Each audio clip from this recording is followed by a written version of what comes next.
What's up everybody, Mark here from Youngtimers Garage, back at it again with the 2006 CLS55 AMG Renntech. So over the last few days I encountered some issues with the car. I was driving to Starbucks to get my basic coffee and the car just stopped responding to any gears while I was in the drive-thru. I lost all the gears. I went and cycled the key twice. That did not fix the issue. So I got out of the car and pushed it into a parking spot. I did get a free coffee out of it, so I guess wasn't the worst thing, but a lot of angry people at Starbucks, as you can imagine. After that, I sat there for a while and kept cycling the key. The car ended up going into gear and I was able to drive it back to my house, which was only like 3 minutes away. So I scanned the car when I got back home, and the codes I was getting was P2500. The transmission has an impermissible transmission ratio. The next code I got was generic incorrect gear ratio, P0730. And I got two more codes, P2562. The gear is implausible for transmission and is slipping third gear. P220A, the speed comparison of Y3 6N2 to Y3 6N3 is impossible. And then the last code, second gear is slipping. So of course I was thinking this could be worst case scenario, the transmission, but the car has only 57,000 miles. Now it's not uncommon for transmissions to fail prematurely or whatever the case may be.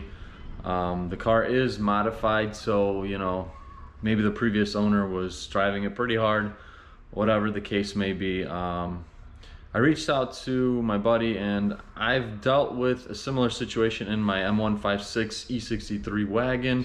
The car felt like it was slipping, and turned out that it was a conductor plate.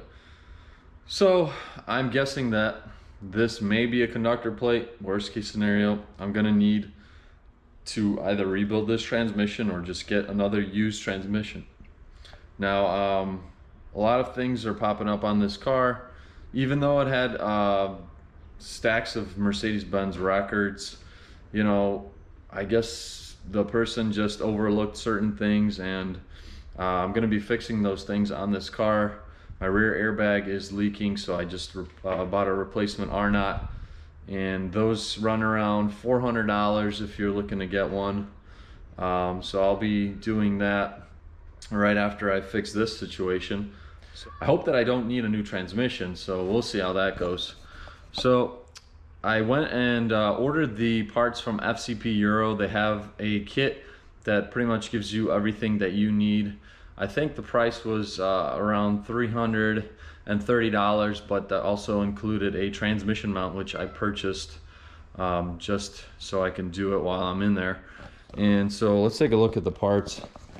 So you get in this kit Pentosan ATF 134, and this is about 5 quarts, which is what you need. You get an OEM Mercedes-Benz transmission filter. You get the copper washer for the drain pan for the trans. You get the dipstick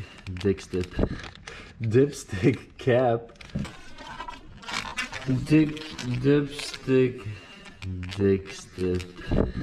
and the lock, which means that, you know, this was serviced.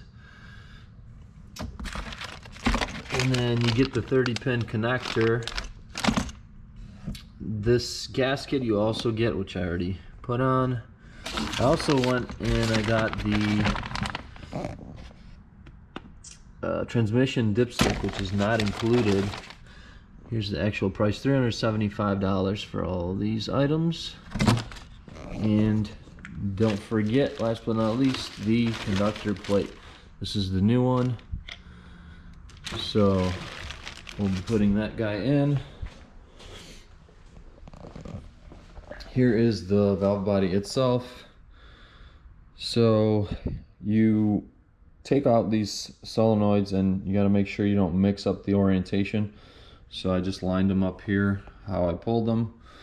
You also have to make sure you install this part that controls the gear shifter, tells the car which gear it's in. Make sure you install that properly. This is the old 30-pin connector, and these gaskets go bad and the oil gets into the connectors, so that could cause issues as well. So I got the car up on jack stands. Unfortunately, I don't have a lift as of right now for my projects, but that will hopefully soon come. And I'll get under the car and show you guys how the whole setup looks under there. So I'm under the car here. This is where the valve body sits, and I'll be reinstalling everything. This is the I don't know if you guys can see it, the 30-pin connector. That had a little bit of oil residue in it. You could use some electrical cleaner to clean that up. And I'll show you guys where the trans mount is. That's right over here. So while I'm laying under the car, I'll just go ahead and replace that and get that out of the way. Alright, so here's the new conductor plate, and we're gonna put it back how it came off. So this was the orientation that it came off in. Just put it back on and it clips into place. Make sure everything's lined up.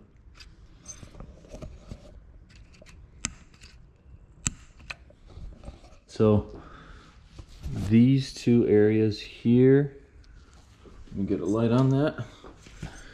This one right there clips in, and then right by the pin connector, there's a tab there, and that clips in. Then you just insert your solenoids.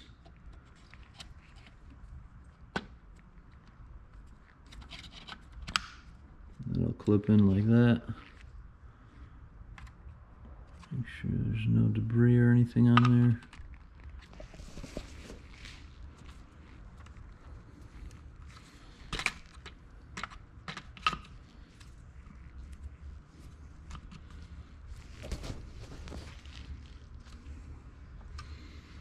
And you put your bracket over the top. And now these brackets here, they're going to be torqued down to 8 Newton meters.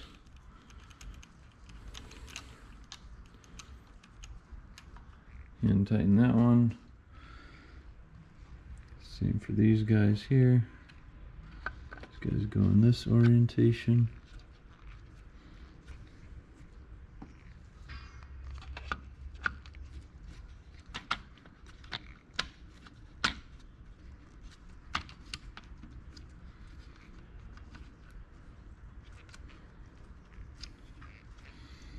Seated nicely.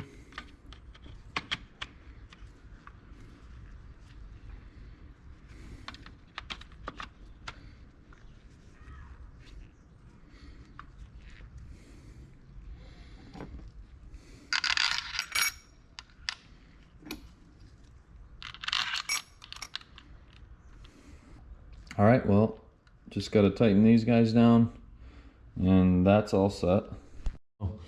We're back under the car. We got the valve body, the conductor plate in. Now you want to go and torque these also to 8 Newton meters. You go across and move back and forth so you evenly distribute or evenly tighten the valve body. And then next you're gonna put that plate back on that you took off earlier right here that controls your gears. It's very important you don't forget or mess that up. This little plastic piece here, hold on, that little plastic piece, this pin slides into that, And that's what controls your gears when you're shifting in the car. So you want to make sure you put that back.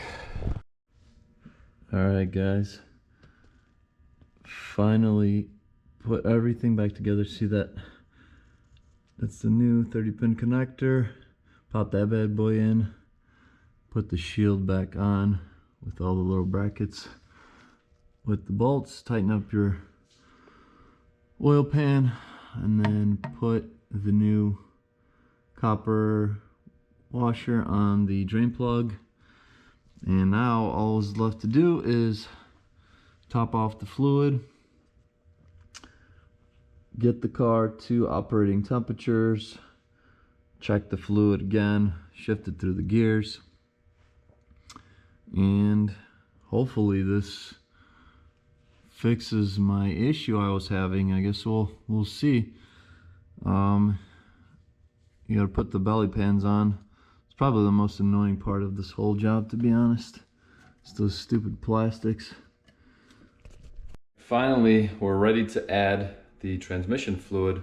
So I'm using Pentosin ATF, Pentosin, I don't know how you say it, Pentosin ATF 134. And I'm gonna put 4 liters in there, and then I'm gonna run the car, get it to operating temperature, and check where the level is at.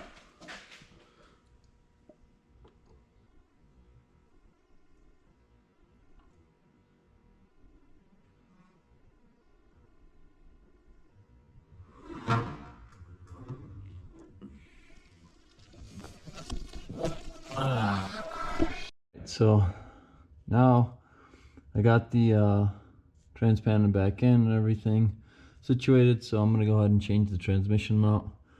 Use a nice long piece of wood to support the transmission so that when you pull the trans mount out, the transmission is supported.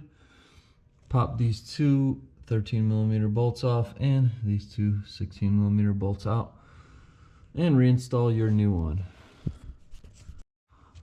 Alright guys, so we'll loosen up the 16mm bolts, and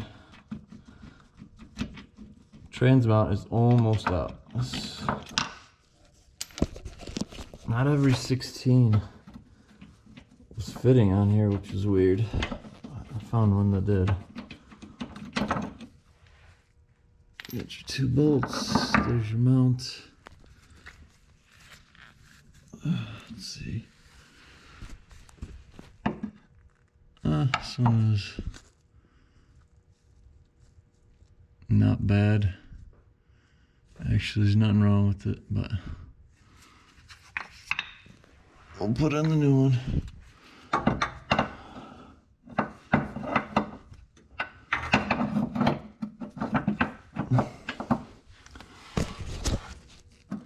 With the holes, put the bolts in.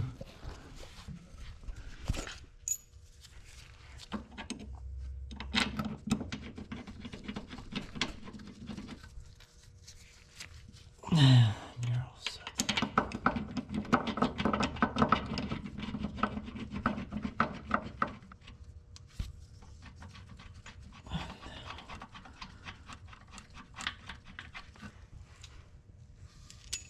Oh, that one.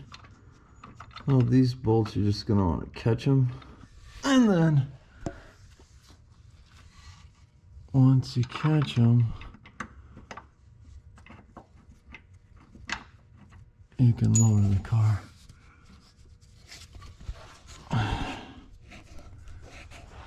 Alright, well that's it. Here's the new trans mount. Now to test the car and see if it drives.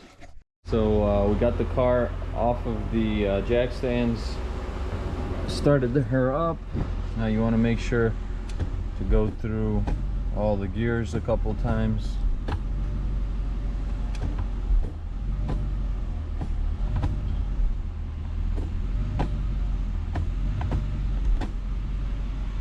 And then get it to operating temperature and check the levels once again. So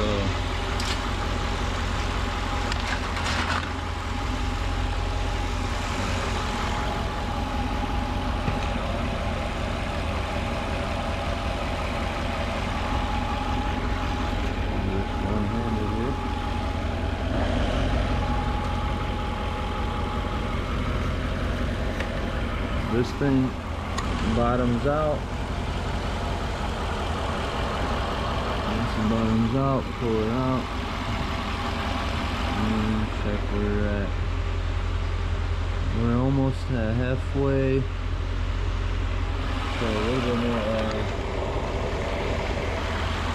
bit more oil, and should be good.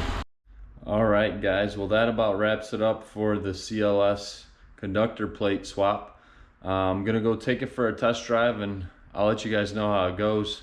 Hopefully I don't have any other transmission related issues. Thanks for tuning in. Make sure to like, comment, and subscribe.